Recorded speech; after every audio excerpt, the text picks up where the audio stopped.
Bismillahi khairil asma, bismillahilladzi la yadurru ma'a ismihi da, bismillahilladzi la yadurru ma'a ismihi syai'un fil ardi wala fis sama'i wa huwas samiul alim. Bismillahi wa bihamdihi, assalamualaikum warahmatullahi ta'ala wabarakatuh. Alhamdulillah wassalatu wassalamu ala rasulillah wa ala alihi wa sahbihi wa man walah wa tabi'a hudahu bi ihsanin ila yaumi an nalqah, thumma amma ba'd. Sebelumnya saya ingin mengucapkan selamat menjalankan ibadah puasa untuk tahun ini 1441 Hijriah. Mudah-mudahan kita bisa meningkatkan kualitas ibadah kita di bulan suci Ramadan ini, diterima oleh Allah Subhanahu wa taala. Mudah-mudahan kita dijodohkan dengan malam Lailatul Qadar nantinya. Amin ya rabbal alamin. Kita buka kitab apa sih? Sulukil Murid halaman 37, fasal yang ke-12. بسندنا المتصل إلى المؤلف رحمه الله تعالى ونفعنا بعلومه وعلوم مشايخنا أجمعين في الدارين. Bawa kitab nggak? Baca. Bismillahirrahmanirrahim. Qala al-musannif rahimahullahu ta'ala wa nafa'na bi'ulumihi fid dharain. Amin. Wa qad yubtala al-muridu bil faqri wal faqati wa diqil ma'ishati. Iya. Terkadang seorang murid atau seorang santri di saat dia sedang menuntut ilmu, dia diuji dengan kefakiran, kemiskinan, kebutuhan yang banyak, dan dhiqil ma'isyah artinya ekonominya sempit. Terkadang banyak kita jumpai santri, santriwati, murid baik di dalam pondok pesantren ataupun di dalam sebuah thariqah, dalam bersuluk, di dalam bersair atau berhijrah kepada Allah dan Rasulullah sallallahu alaihi wasallam, terkadang diuji oleh Allah Subhanahu wa taala dengan kefakiran atau kemiskinan. Terus Fayambagi lahu ay yashkurallaha ala dzalika. Ya, jangan dianggap kemiskinan itu sebuah malapetaka ya. Hendaknya ia bersyukur justru kepada Allah Subhanahu wa taala atas kemiskinan atau kekurangan yang dihadapinya. Wa ya'udduhu min a'zamin ni'ami. Bahkan kalau bisa kemiskinan itu, kekurangan itu, kefakiran itu mestinya dianggap sebagai nikmat, sebaik-baik nikmat. Lianna dunya adwatun wallahu yuqbalu biha ala a'da'i. Yuqbilu biha. Wallahu yuqbilu biha ala a'da'i. Lianna dunya aduwah, karena yang namanya dunia ini adalah musuh bagi kita, bagi manusia. Musuh bagi hamba-hamba Allah Subhanahu wa taala. Wallahu apa tadi? Baca. Wallahu yuqbilu biha ala a'da'ihi. Nah, jadi dunia ini adalah musuh bagi hamba-hamba Allah, dan Allah sengaja memberikan dunia atau musuh ini kepada musuh-musuh Allah Subhanahu wa taala. Wa yasrifuha an awliyaihi. Dan Allah memalingkan dunia ini dari para kekasihnya gitu.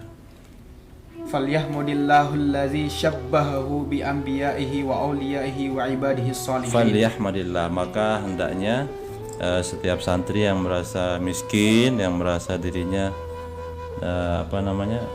sempit ekonominya, sempit hidupnya, hendaknya dia bersyukur kepada Allah Subhanahu wa taala, mengucapkan alhamdulillah,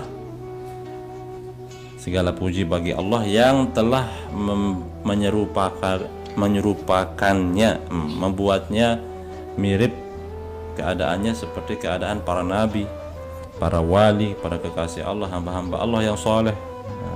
Seperti itu. Terus falaqad kana sayyidul mursalin wa khairul khalqi ajma'ina Muhammadun sallallahu alaihi wa alihi wa sallama yarbitu hajaran ala batnihi minal ju'i. Ya, jangan berkecil hati, karena penghulu semua nabi dan rasul, sebaik-baik makhluk, Sayyiduna Muhammad sallallahu alaihi wasallam saja pernah beliau mengikatkan sebuah batu. Dalam riwayat juga pernah dijumpai beliau mengikat 2 batu pada perutnya karena kelaparan yang dirasakan, lapar yang beliau rasakan. Berarti Rasulullah saja pernah merasakan kesempitan, pernah merasakan kelaparan, pernah merasakan kekurangan.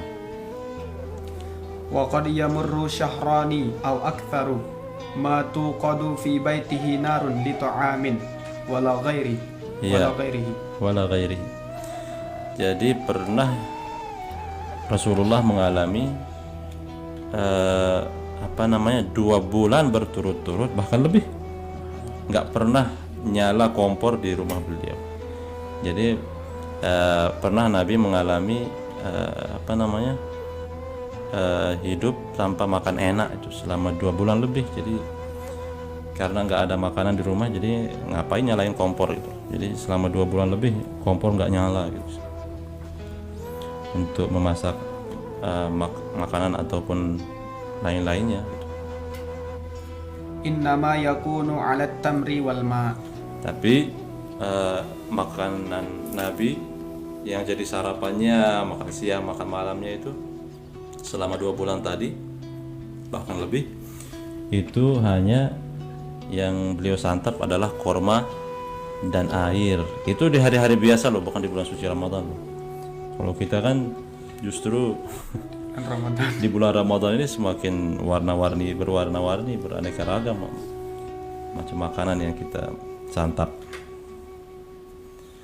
Wa nazala bihi dhaifun fa arsala ila abiyatihi tis'i falam yujad fiha ma yut'imuhu dhaifa. Iya. Pernah juga beliau kedatangan seorang tamu.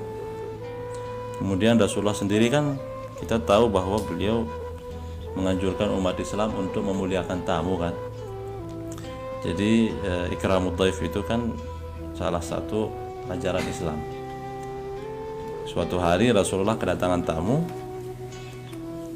Tentu beliau adalah orang yang paling pertama ingin mengamalkan syariat Islam. Jadi beliau ingin memuliakan tamu yang datang ini.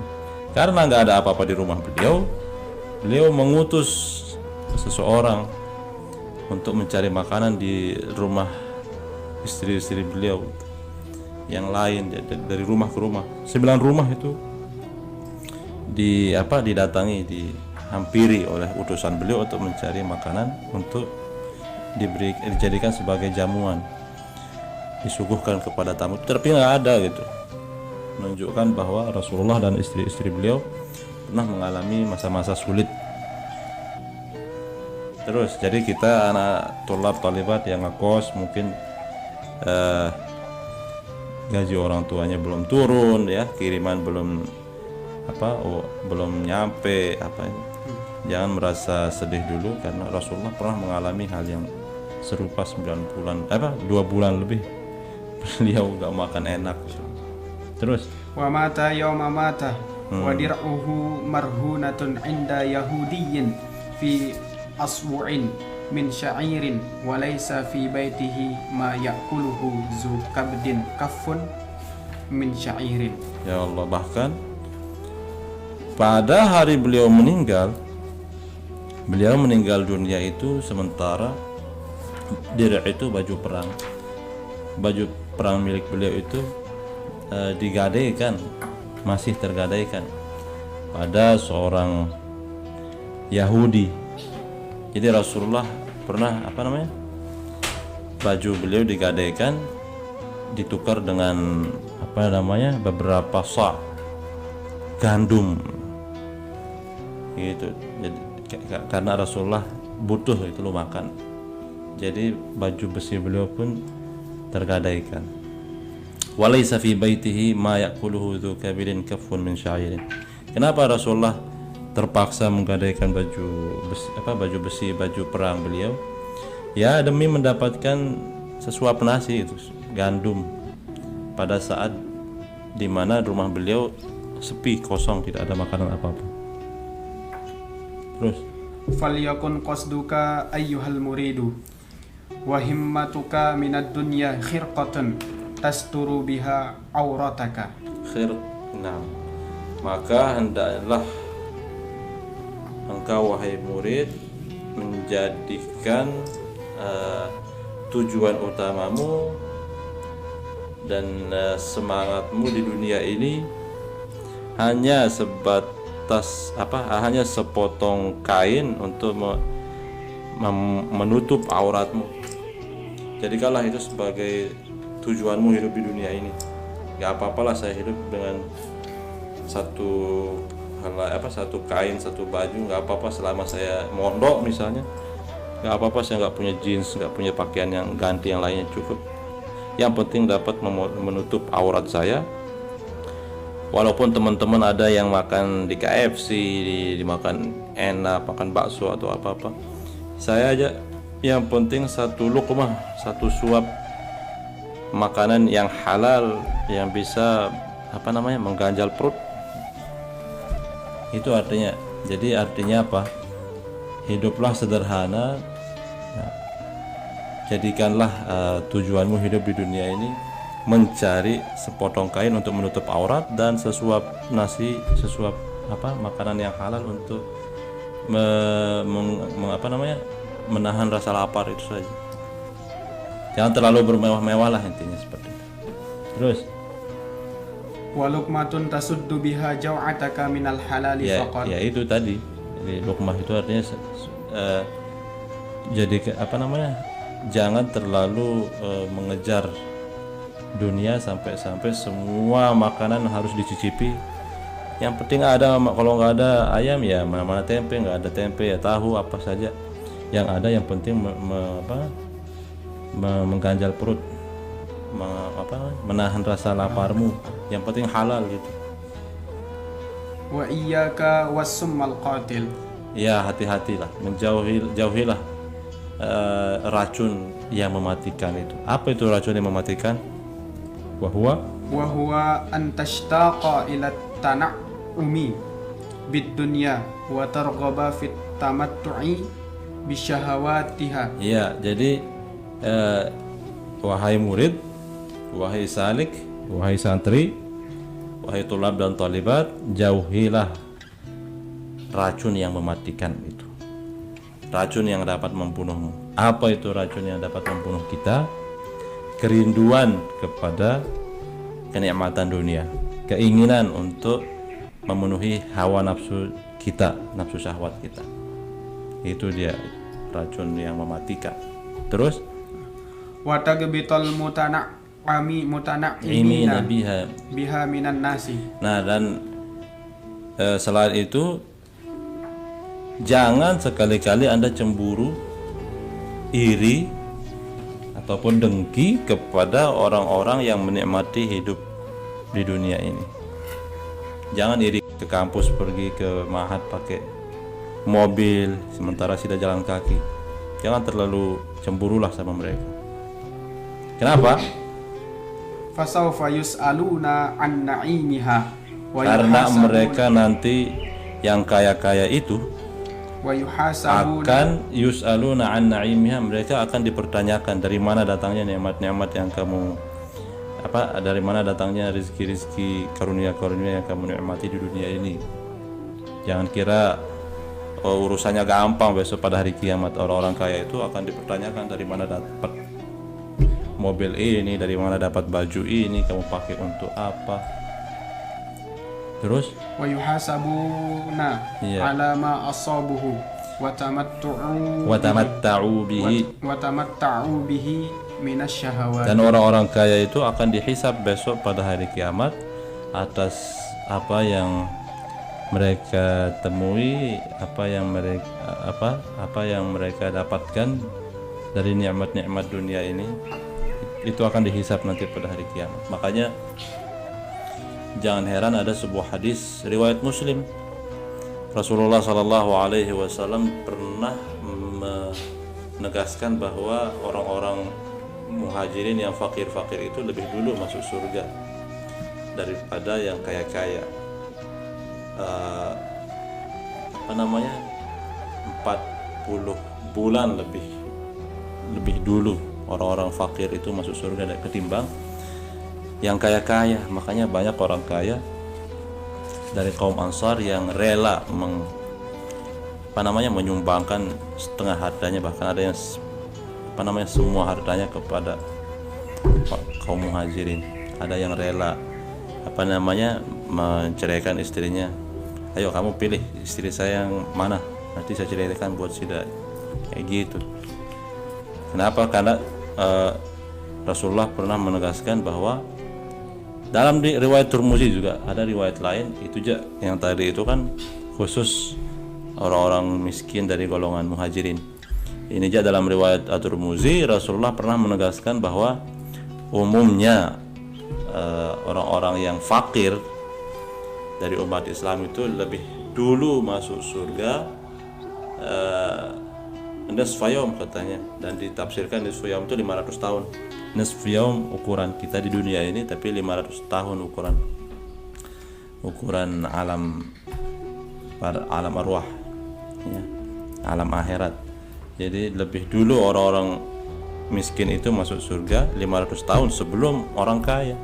Kenapa? Saking berat, saking lama urusannya, saking banyak pertanyaan para malaikat. Kamu hari ini pakai cincin belinya dapatnya bagaimana? Belinya di mana? Pakai uang halal atau pakai uang haram?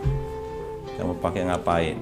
Niatnya untuk apa? Oh, itu satu nikmat loh, belum lagi jam, sepatu, pakaian dan lain-lain. Jadi seperti itu. Terus walau annaka araftal masyaqqallati, seandainya saja kamu tahu betapa susahnya susahnya yang seandainya kamu tahu kesusahan yang dirasakan oleh orang-orang kaya. Terus allati yuqasunaha wal ghusas allati yatajarra'unaha.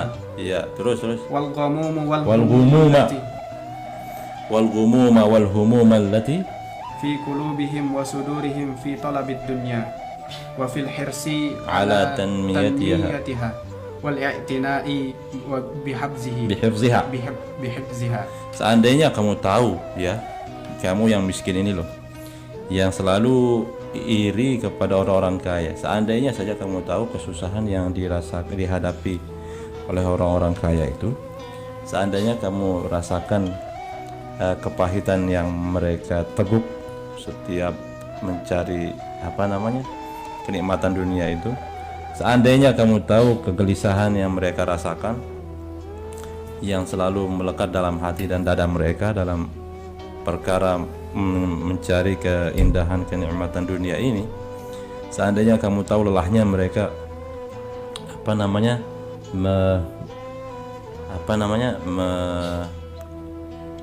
seandainya kamu tahu betapa capeknya mereka merasakan ketamakan, kerakusan di dalam mengejar dunia, seandainya kamu tahu betapa sibuknya mereka, lelahnya mereka menjaga harta-harta mereka. Terus lakunta tara dzalika yazidu bi ad'afin katsiratin ala ma hum fihi min lazzati tana'umi bid dunya in kanat thumma lazzatun. Maka kamu akan mengetahui bahwa kegelisahan mereka, kesusahan mereka, ketamakan mereka itu berlipat ganda apabila mereka memiliki banyak harta, banyak kenikmatan dunia yang mereka simpan. Jadi jangan kira mereka itu merasakan nikmat, tidak ada nikmat sama sekali yang mereka rasakan. Karena mereka tidak tidak qanaah, tidak merasa cukup dengan yang mereka punya. Makanya yang kita herankan tuh, kok orang-orang kaya ini, para pejabat ini malah korupsi kan, banyak korupsi kan. Itu menunjukkan bahwa mereka nggak puas dengan gaji mereka gitu. Anda mengharapkan punya gaji seperti gaji para pejabat, sementara para pejabat sendiri merasa tidak cukup dengan gaji yang mereka punya. Justru mereka korupsi, nauzubillah min dzalik. Kenapa? Karena ya seringkali pasangan mereka, istri-istri mereka itu banyak tuntutannya, banyak yang mereka harapkan, pengen dibeliin inilah itulah, diberikan alat-alat kosmetik lah, diberikan gelang lah dan sebagainya. Dan harganya itu tidak murah loh, bisa jutaan bahkan puluhan juta. Itu kan artinya apa? Mereka tidak punya sifat qanaah, tidak merasa cukup. Artinya apa? Mereka tidak puas gitu. Jangan kira dengan punya gaji seperti gaji para pejabat itu kita puas gitu, enggak. Justru kita yang miskin ini lebih santai hidupnya, lebih nyaman dalam berpikirnya. Makanya kebanyakan yang sakit-sakitnya aneh itu dialami oleh orang-orang kaya gitu. Seperti itu. Wa yakfika zajiran an mahabbatid dunya wa muzahhidan fiha qauluhu ta'ala. Jadi cukuplah bagimu untuk menghibur dirimu ya. Kalau Anda merasa diri tergolong orang-orang yang fakir, yang miskin, yang iri sama orang-orang kaya, itu cukuplah ayat berikut ini Anda jadikan sebagai penghibur Anda, pengingat Anda, pengendali Anda dari cinta dunia. Cukuplah ayat berikut ini sebagai penyemangat Anda untuk berlaku zuhud. Apa bunyi ayat itu? Bacakan. Bismillahirrahmanirrahim. Walaula ayyakuna an-nasu ummatan wahidatan laja'alna liman yakfuru birrahmani libuyutihim suqufan min fiddatin wa ma'arija 'alaihi yazharun. 'Alaihi apa 'alaiha? 'Alaiha yazharun. Ya sudah, ini surat Az-Zukhruf ini. Jadi ayat ini tidak boleh berubah, jangan sampai salah. Terus walibuyutihim abwaban wa sururan 'alaiha yattaki'un. Terus wa sururan 'alaiha yattaki'un wa zukhrufan wa in kullu dhalika lamma mata'ul hayatid dunya wal akhiratu 'inda rabbika lil muttaqin. Artinya apa ayat ini? Seandainya Allah tetapkan bahwa seluruh umat manusia ini sepakat semuanya kafir, ya kan? Maka Allah akan jadikan atap rumah mereka itu terbuat dari perak. Kemudian tangga-tangga mereka juga seperti itu, terbuat dari perak. Kemudian pintu-pintu rumah mereka, dipan atau ranjang mereka terbuat dari emas, dari perak. Dan perhiasan, Allah jadikan mereka punya perhiasan yang banyak. Artinya apa? Kalau umat manusia ini Allah takdirkan semuanya kafir, maka Allah akan jadikan setiap manusia ini hidup mewah. Tapi kenyataannya kan enggak. Allah jadikan ada yang muslim, ada yang kafir. Supaya apa? Supaya kita yang miskin-miskin ini sadar bahwasanya wa in kullu dzalika lamma mata'ul hayatid dunya. Supaya kita sadar bahwa semua kenikmatan itu, semua kemewahan itu, semua kekayaan itu hanyalah sebatas mata'ul hayatid dunia, hanya sebatas kenikmatan dunia semata doang gitu. Gak sampai akhirat. Wal akhiratu 'inda rabbika lil muttaqin. Sedangkan kenikmatan akhirat itu Allah sudah siapkan bagi orang-orang yang bertakwa. Jadi cukup ayat ini sebagai penghibur kita, pengobat hati kita yang iri terhadap orang-orang kaya. Karena sebenarnya kemewahan, kekayaan itu Allah siapkan untuk orang-orang yang kafir sebenarnya di dunia. Dan kafir itu jangan kira hanya sebatas kafir akidah itu. Dan kafir itu secara bahasa kan menutup, tertutup. Jadi bukan hanya non muslim, ada juga orang-orang muslim yang kafir, kufur nikmat dan sebagainya maksudnya. Makanya dalam Al-Quran, kebetulan tadi malam saya baca waktu menjadi imam tarawih, alhaakumut takatsur itu. Ya. Alhaakumut takatsur, ya. At-takatsur fil amwal, fil aulad. Punya banyak harta, punya banyak punya banyak otot, punya banyak istri, punya banyak kemewahan, itu bisa membuat kita lalai dalam melaksanakan ibadah. Nah, jadikanlah hayat ini sebagai pengobat sida gitu. Selain itu, hadis yang berikut ini, bacakan. Qala Rasulullah sallallahu alaihi wasallam, ad-dunya sijnul mu'minin wa jannatul kafirin walau kanat tazinu indallahi janaha Ba'udatin ma saqa kafiran minha sarbata ma. syarbatama. Jadikan hadis berikut ini juga sebagai penghibur sida. Rasulullah sallallahu alaihi wasallam bersabda, sesungguhnya dunia ini adalah penjara bagi seorang mukmin. Kalau nggak salah riwayat Tabrani apa Tirmidzi itu. Dunia ini, ketahuilah bahwa dunia ini sesungguhnya adalah penjara bagi seorang mukmin. Yang namanya penjara itu kan kita tidak nyaman di situ. Gak nyaman, gak tentram, gak. Selama Anda merasa nyaman di dunia ini, berarti dunia ini belum jadi penjara bagi Anda. Nah, jadi sesungguhnya dunia itu adalah penjara bagi seorang mukmin dan surga bagi seorang yang kafir. Walau kanatid dunya tazinu 'inda Allah, dalam riwayat ta'dilu kalau yang pernah saya baca. Seandainya dunia ini seberat dunia ini beratnya seperti berat sayap nyamuk, Allah tidak akan memberikan minum kepada orang kafir walaupun dengan satu tegukan air. Artinya apa? Seandainya dunia ini beratnya seperti sayap nyamuk, maka Allah tidak akan kasih orang kafir itu minum. Ternyata Allah tetap memperhatikan orang kafir. Itu menunjukkan bahwa dunia ini tidak seberapa, tidak ada apa-apanya. Tidak kalah beratnya dunia ini dengan beratnya sayap nyamuk itu. Jadi hadis ini menunjukkan bahwasanya dunia ini tidak berharga di sisi Allah Subhanahu wa taala. Oleh karena itu, para wali kan apa katanya itu? Ala inna awliya Allahi la khaufun 'alaihim wa la hum yahzanun. Para wali itu dalam urusan dunia mereka enggak takut. Tidak takut menghadapi apa yang akan terjadi di masa yang akan datang, dan mereka tidak pernah sedih atas apapun yang menimpa mereka di masa-masa lalu. Kenapa? Karena mereka tahu ini hanya di dunia. Kalau kita ditolak sama cewek udah stres, kita pengen bunuh diri, padahal ya itu urusan dunia. Padahal berarti kita menganggap cewek itu lebih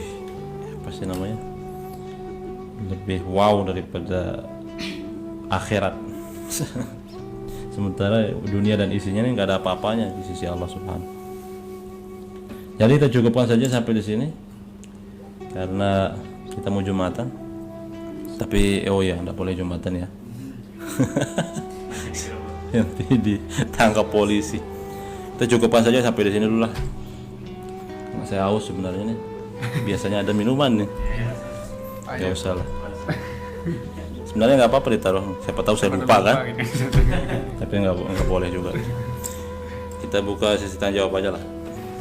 Wa nahu subhanahu munzu khalaqaha ma nazara ilaihi. Ya, dan sesungguhnya Allah Subhanahu wa taala, ya ini kita tutup dengan ini.